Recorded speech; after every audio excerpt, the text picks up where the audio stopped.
welcome back to my channel. It's Sarah Autumn, and if you guys want to see all about my halo hair extensions, keep on watching. So I didn't really think about the format of this video, but I'm just gonna go ahead and do it like this. First off, I'm gonna list some pros and cons, and then my preferred brand for the halo hair extensions, and then I will show you how I take them in and put them out.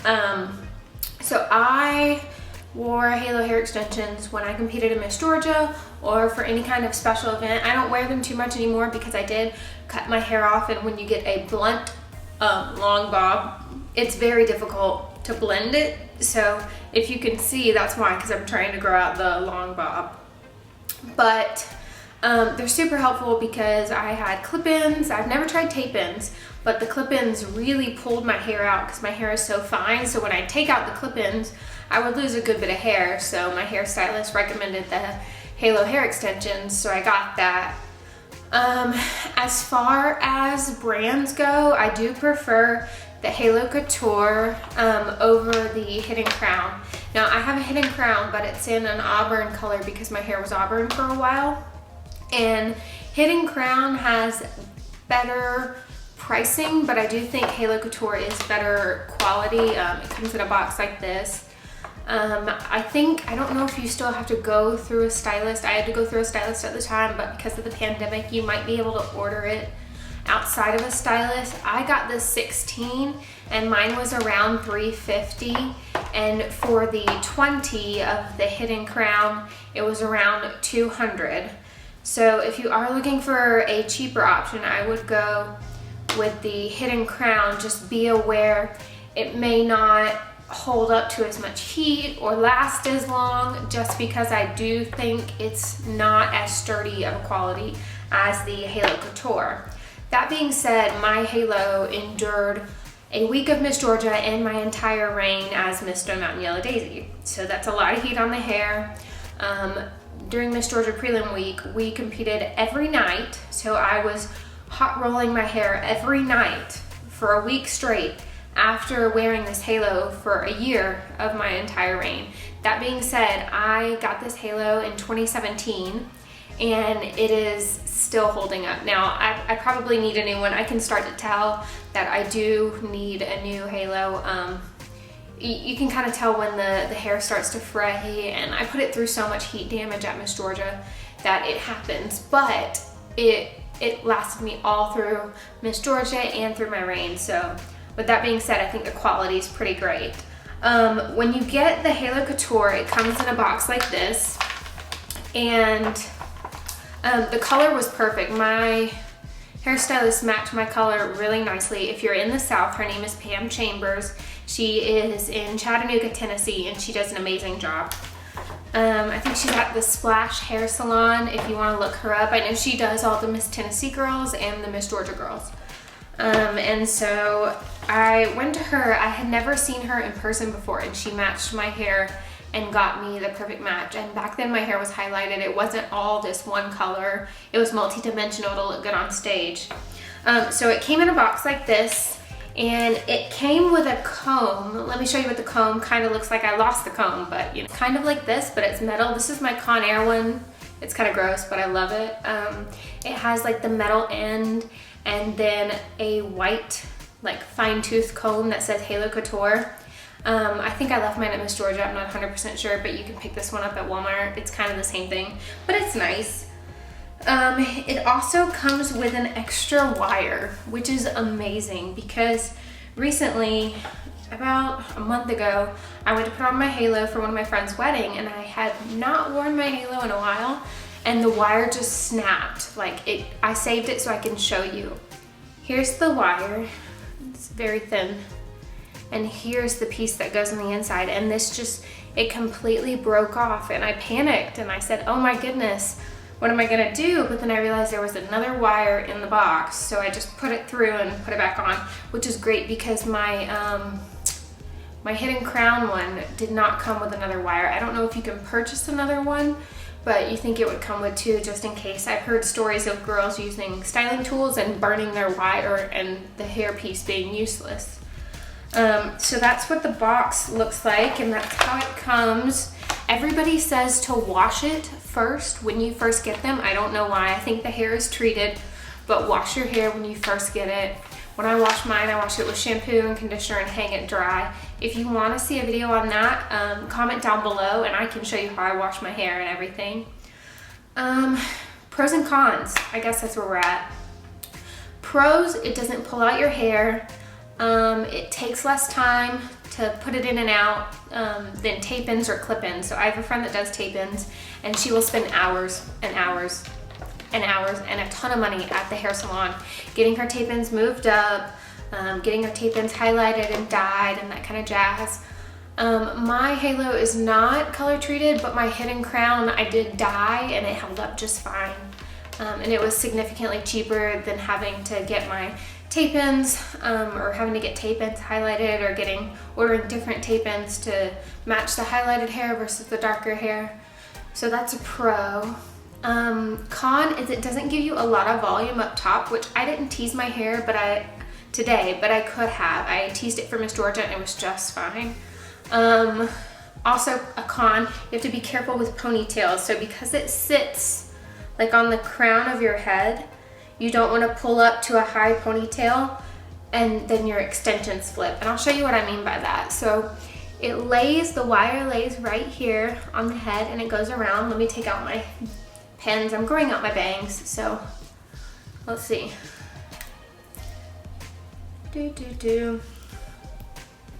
Okay, so it lays right here and goes around the back of the head.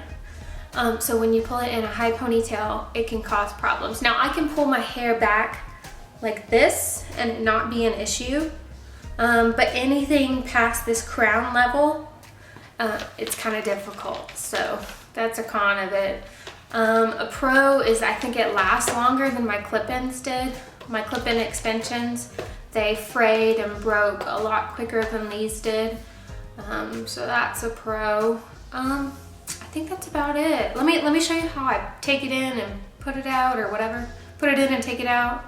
So to get it out, I'm super lazy. Also, if you're very active and move your head a lot when you speak like I do, I would suggest pinning it down. So what I'll do is I'll pin the back part down in my hair, just have 1 or 2 little pins so it doesn't move around a lot. Because I just put in this new like string, when you get used to your halo and it settles in, it will stretch out a little bit. So my halo used to be really, really tight before I changed the string. And it obviously stretched out over time because your head's warm, you know, and it stretches and that kind of thing. But let me show you how I put it in and take it out. So to take it out, I'm super lazy. I would flip my hair over like this and let it just fall out. And this is what we get. So here's what it looks like. Not in my hair. Pretty long. You can kind of see the weft is thick, but it's not heavy. One thing with the hidden crown is my string was thicker and the weft was heavier. It was pretty heavy compared to this one. And so you can see how it goes around your head in a halo type of fashion. And I would always, for Miss Georgia, I would do my hair and then put the halo in and then touch it up. So my halo would be curled before I put it in. And I washed it maybe like once a month. It holds curl very well. So I would just brush through it a little bit and touch it up. I wouldn't wash it every time. But to put it in, I would curl my hair and then I'll kind of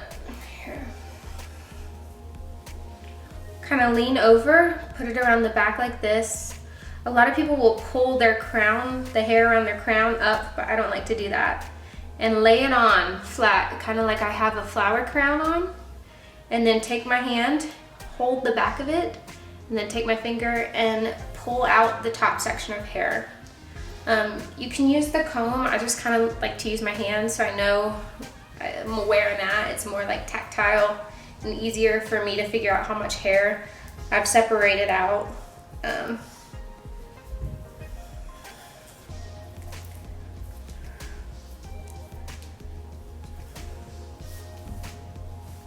Okay, so after I've done a rough run through and pulling through hair, I'll take the comb, and what I'll do is I'll go around and just kind of fine tune the separating of the hair.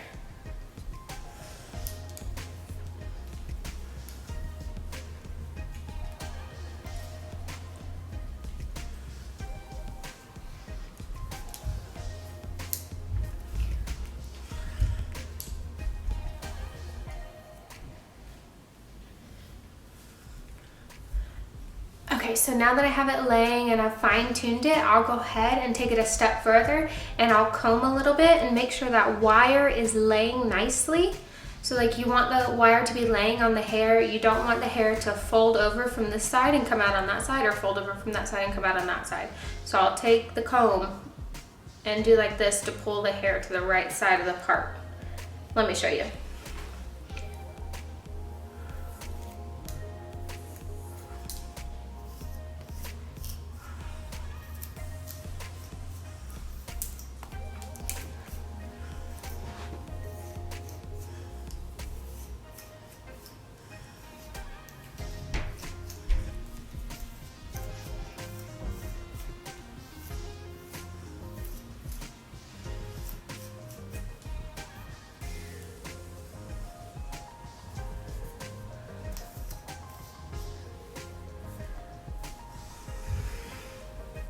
Okay, so after I've gotten the band settled, I'll just kind of run my comb through my curls, or run my fingers through it to make sure the curls blend, which obviously right now with me growing out a blunt cut, they're not going to blend as well as they did.